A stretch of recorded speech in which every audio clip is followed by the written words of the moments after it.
Good morning, student. Today's my discussion topic is accreditation.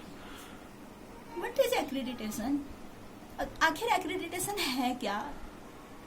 Accreditation के शाब्दिक अर्थ की ओर अगर हम जाएं तो accreditation का शाब्दिक अर्थ होता है प्रत्यायन या प्रमाणित करना या मान्यता देना। तो प्रत्यायन किसी भी स्कूल की गुणवत्ता को प्रमाणित करता है या उसे विश्वास दिलाता है कि वो जो भी क्रियाएं कर रहा है वो क्रियाएं उसकी सुनिश्चित तरीके से हो रही है। अब हम आगे चर्चा करते हैं। इधर आप देखिए, प्रत्यायन एक प्रक्रिया है। तो प्रत्यायन कैसी प्रक्रिया है हम देखते हैं। प्रत्यायन एक ऐसी प्रक्रिया है जो किसी विद्यालय या कॉलेज की वैधता व विश्वसनीयता को सुनिश्चित करती है। नेक्स्ट पॉइंट देखिए, जो विद्यालय की गुणवत्ता को बनाए रखती है। नेक्स्ट देखिए, जो विद्यालय में हो रही क्रियाओं का मूल्यांकन करती है। प्रत्यायन एक ऐसी प्रक्रिया है जिससे सरकारी व प्राइवेट विद्यालयों व कॉलेजों को सरकार का समर्थन मिलता है और जो विद्यालय की स्वायत्तता प्रदान करती है विद्यालय को। साथ ही अब आपने ये देखा कि इसका ये काम है।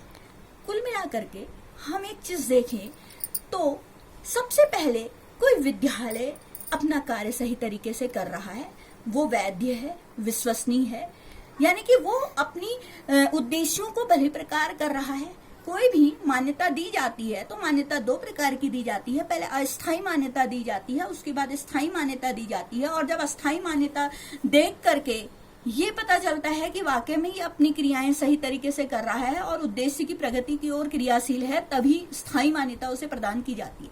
अब ये नहीं कि स्थायी मान्यता मिल गई है तो अब ये पूर्ण तरीके से अपने उस पर लागू हो गया है। उसके बाद भी इनकी क्रियाओं को जांचा जाता है, परखा जाता है कि अभी भी ये अपनी कार्य कुशलता से जो भी समाज के लिए, शिक्षा के लिए जो भी नए कार्य करे जा रहे हैं उनके प्रति अपना योगदान दे रहा है, हाँ या नहीं। तो वो प्रत्यायन द्वारा ही उसका आकलन किया जाता है। अब नेक्स्ट हम देखते हैं, किसी भी विद्यालय की मान्यता निम्न बिंदुओं पर आधारित होती है। मैंने अभी आपसे कहा कि एक्रीडिटेशन मान्यता देने का काम करता है या उसका अर्थ ही मान्यता देना होता है। अब मान्यता कैसे देता है? आप मुझसे कहें कि मैं पढ़ाती ऐसी हूँ, तो पढ़ाती ऐसी हूँ वो आप किन बिंदुओं को देख रहे हैं? मेरे बोलने को, मेरे नॉलेज को, मेरे वो पाठ्य वस्तु में लिखे हुए ज्ञान को या मेरे फ्लो चार्ट को, किस चीज को देख के कह रहे हैं? तो यहाँ पर भी मान्यता दी जाती है तो वो भी कुछ बिंदुओं को देख के दी जाती है। तो यहाँ पर बिंदु देखिए, सबसे पहला बिंदु है हमारा संस्थान का प्रदर्शन, कि वो संस्थान उद्देश्य प्राप्ति की दिशा में अपना कार्य सही तरीके से कर रहा है, उसका कार्य सही तरीके से हो रहा है। नेक्स्ट पॉइंट, संस्थान में उपस्थित भौतिक संसाधन। मैंने आपको पहले भी बताया है कि हमारी प्रक्रिया तभी चल सकती है या हमारा संगठन तभी मजबूत बन सकता है जब मानवीय संसाधन और भौतिक संसाधन सही प्रकार से हो। तो हम यहाँ पर भौतिक संसाधन की बात कर रहे हैं। कोई भी विद्यालय, कोई भी संस्था, कोई भी उद्योग तभी भली प्रकार चल सकता है जब वहां पर भौतिक संसाधन हो। यानी कि हम अगर अपने विद्यालय की बात करें तो हमारे विद्यालय में फर्नीचर बच्चों के लिए है, उनके लिए पंखा है, उनके लिए सैनिटेशन एंड वेंटिलेशन की व्यवस्था है, उनके लिए खेलने के लिए प्लेग्राउंड है, उनके लिए हर चीज उपलब्ध हो रही है, ब्लैक बोर्ड है, ये चीजें होती। नेक्स्ट, संस्थान में उपस्थित मानवीय संसाधन। अभी हमने भौतिक संसाधन की बात की, अब मानवीय संसाधन। मैंने आपको प्रशासन का स्तर बताया था, उसमें 3 स्तर बताए थे, उच्च स्तर, मध्यम स्तर और हमारा निम्न स्तर। तो यहाँ पर भी मानवीय स्तर 3 रूप से कार्य करते हैं और वो अपना कार्य सही तरीके से कर रहे हैं। हम अपने कॉलेज की ही बात करें तो कॉलेज में जो प्रशासन संभाल रहे हैं वो अपना सही तरीके से कार्य कर रहे हैं, जो हमारा प्रिंसिपल है, हमारे HOD हैं। साथ में नेक्स्ट, जो अन्य पढ़ाने के लिए रखे हुए हैं असिस्टेंट प्रोफेसर या अन्य लोग, वो अपनी कार्यवाही सही तरीके से कर रहे हैं। और नीचे जो हमारे लाइब्रेरियन है या 4th क्लास वाले हैं वो अपने काम सही तरीके से कर रहे हैं। वो सब संसाधन उपलब्ध हैं। अगर इनमें से कोई भी संसाधन उपलब्ध नहीं होता है तो वहां पर हमारी शिक्षण प्रक्रिया कहीं ना कहीं बाधित हो जाती है। नेक्स्ट पॉइंट, संस्थान में उपस्थित पाठ सहगामी सामग्री। एक विद्यालय, मैंने आपको कहा था कि जो हमारा पाठ्यक्रम होता है वो सिर्फ हमारा ज्ञानात्मक विकास करता है, लेकिन पाठ सहगामी क्रियाएं जो है वो हमारा सर्वांगीण विकास करती है। तो पाठ सहगामी क्रियाएं अगर हम विद्यालय में कराएं तो वो पाठ सहगामी क्रियाओं के लिए संसाधन है, सामग्री है।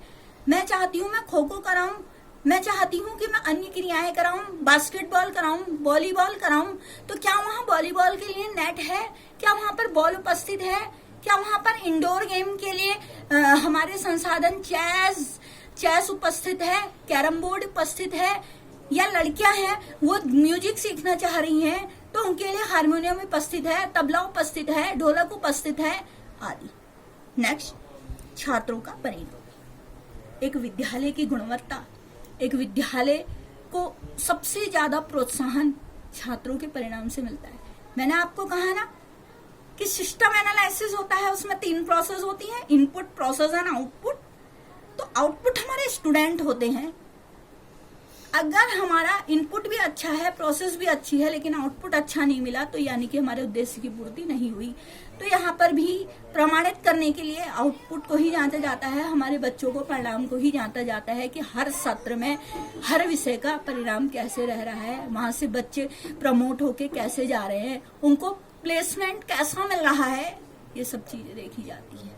नेक्स्ट आप देखिए, शिक्षकों का अनुभव व कार्यकुशलता। ये भी प्रत्यायन का एक महत्वपूर्ण अंग होता है। कोई भी विद्यालय ये चाहता है कि मैं जो भी कर्मचारी रखूं वो कार्यकुशल हो, अनुभव प्राप्त हो और वो अनुभव का योगदान दे करके वहां पर की क्रियाओं को और अपने उत्तरदायित्वों को अच्छे से निभा सके। नेक्स्ट, संस्थान का प्रशासन एवं नेतृत्व। ये एक महत्वपूर्ण अंग होता है। एक विद्यालय का प्रशासन सही है तो वो विद्यालय अपने आप ही अच्छा चलेगा। तो प्रशासन में और नेतृत्व करने में मेन यही है कि जो लीड कर रहा है, जो उच्च स्तर पे बैठा है, जिसे सब चीज देखनी है, दूरदृष्टि की नजर, एक प्रशासन की दूरदृष्टि की नजर होनी चाहिए। तो क्या उसमें वो दूरदृष्टि है? क्या वो आगे की सोच रहा है? क्या वो सब मानवता के सभी पक्षों को ध्यान दे रहा है या सिर्फ नियमों को ही मान रहा है या सिर्फ नियमों का उल्लंघन कर रहा है? ये सब चीजें। नेक्स्ट, संस्थान द्वारा उत्तरोत्तर दिशा में किए जाने वाले नवाचार। एक विद्यालय सिर्फ पढ़ाने तक ही सीमित नहीं होता है।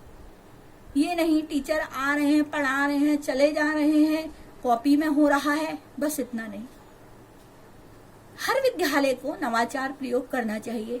एक विद्यालय क्या वो सेमिनार प्रेजेंटेशन करा रहा है? क्या वो वर्कशॉप कितनी करा रहा है एक सत्र में? क्या वो अपने टीचरों को कितनी वर्कशॉप के लिए भेज रहा है कि वो स्किल डेवलप करके अपने विद्यालय में कुछ नया प्रोत्साहन करे? नेक्स्ट, संचार संसाधनों का प्रयोग। मेन चीज हमारे संचार साधन होते हैं। अगर वो संचार संसाधन अच्छे तरीके से प्रयोग करें तो हमारी जो प्रक्रिया होती है, उद्देश्य प्राप्ति, वो अच्छे से हो सकती है और हमें मान्यता भी अच्छी मिल सकती है। और वहीं संचार संसाधन में बाधक डालने वाले तत्व आ गए, यानी कि वाणी, यानी कि जलवायु, यानी कि अन्य चीज, तो हमारी वहां पर मान्यता प्राप्त में बाधा आ सकती है। तो ये महत्वपूर्ण आधार होते हैं जो हमें मान्यता देने में काम करते हैं। Okay, thank you.